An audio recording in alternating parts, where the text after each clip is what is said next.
and only 4 are left standing.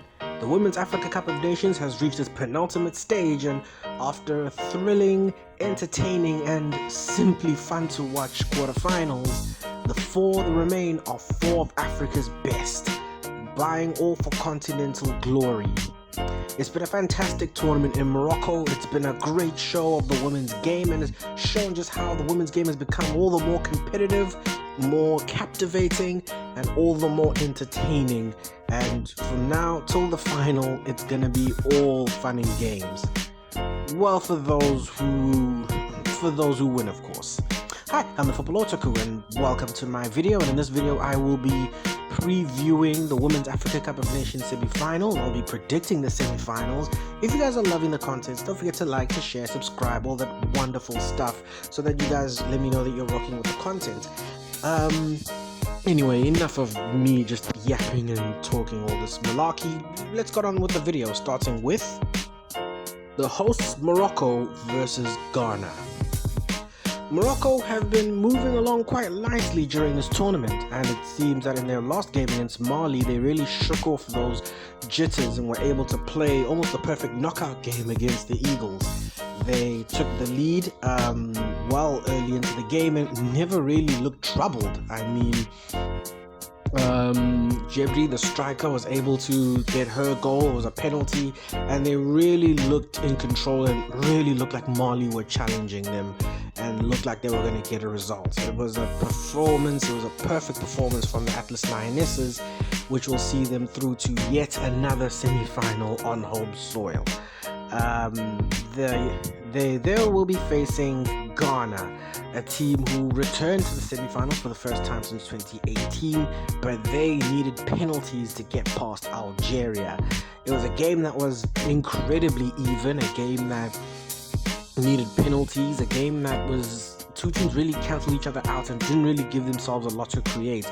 For Ghana, they were very much stifled by that Algerian defense and really needed the luck of the draw, which was essentially spot kicks, to go through.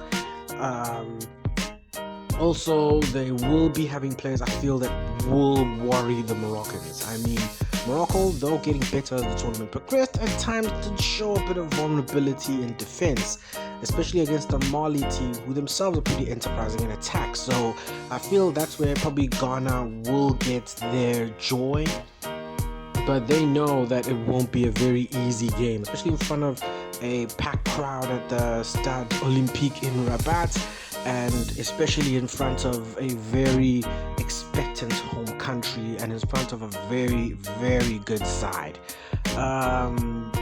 Shabak, of course, the captain, has led Morocco pretty well. Though she didn't score, she was able to be a really big influence in her quarterfinal, and she probably will be the star player, or the one player Morocco will look for to make an impact.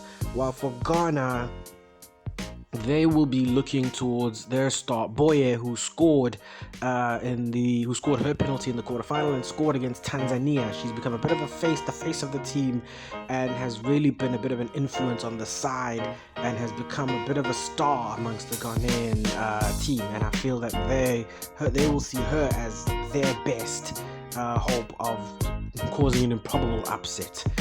How I feel this match will go, I feel Morocco will be very, very calm. They won't be necessarily overawed by the occasion.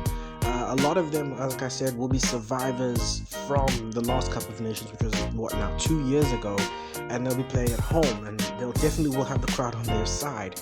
For Ghana, although they were really stifled by Algeria, they'll know they'll have to pull something out of the hat. They'll have to really be in their creative bag. They'll have to be a team that has to find a way, especially to find results. And I feel that it will be their toughest test, and I feel that it will be a test that I don't think they'll have enough to pass. I mean, a lot has, just like I said in the quarterfinal, in their quarterfinal, which I actually got a little wrong, which I kind of got wrong. They will need to be more creative. A lot needs to happen for them to get past Morocco. And for Morocco, who have grown in confidence throughout the competition, I feel that they will do enough to see it through. Also, one thing that will be in the Moroccans' favor is the rest period. I mean, Morocco have played, obviously, we have 24 hours more rest and didn't have to go through the grueling 2 hours and penalty shootouts. So I feel the Ghanaians, their recovery will be very, very important considering the very short turnover time. I mean, their semi-finals on Saturday, their quarter was on Saturday, and the semi-finals is, well, on Tuesday. So the turnover time is going to be very, very important.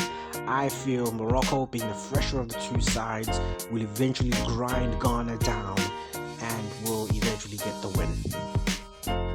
The second semi-final sees South Africa take on Nigeria.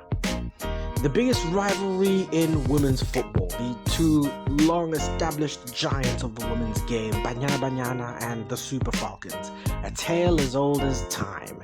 I mean, this is, I think, the most played fixture in the history of the Women's African Cup of Nations, especially at the finals, and these two each have positive memories of victory over the other. Nigeria in 2018 winning the competition, beating South Africa on penalties, while South Africa would get their revenge, beating the Super Falcons in the group stage in 2022 on their way to winning the competition itself.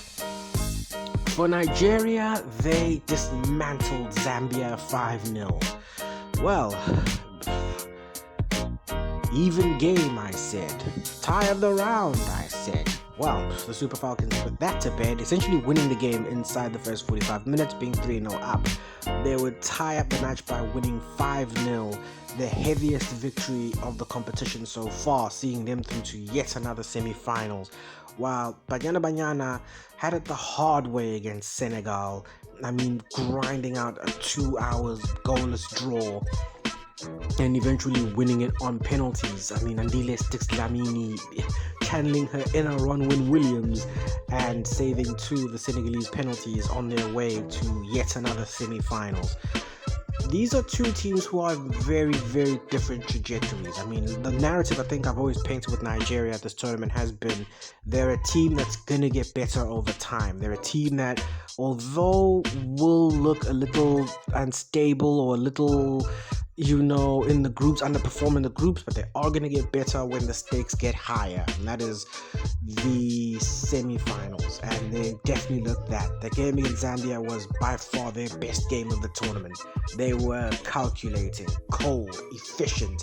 They were able to put the ball at the back of the net when they needed to, and were able to snuff out a very good Zambia team and essentially kill the game inside 45 minutes, which was incredibly impressive. And now the Super Falcons, who were very underrated, very much under the radar, are now right up there as favorites again. They're right up there being the dangerous team that we know and some love to hate. So they're definitely going to be a side to look out for. For South Africa, on the other hand, they've just been getting by. I mean, they haven't really been comfy this whole time. I mean, against Ghana, they sort of labored, but their individual quality saw them through.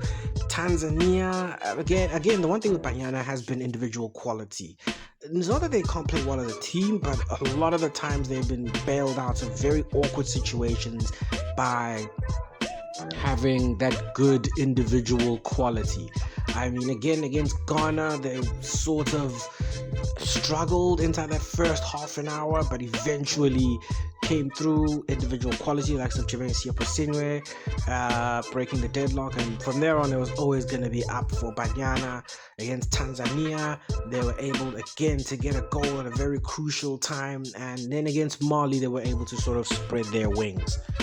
Sorry for the poor choice of words. They were able to sort of spread their wings and essentially put Mali away. But against Senegal, it showed against a team that's very gutsy, a team that is very gutsy, a team that is very strong, a team that is very much able to challenge any of the top sides.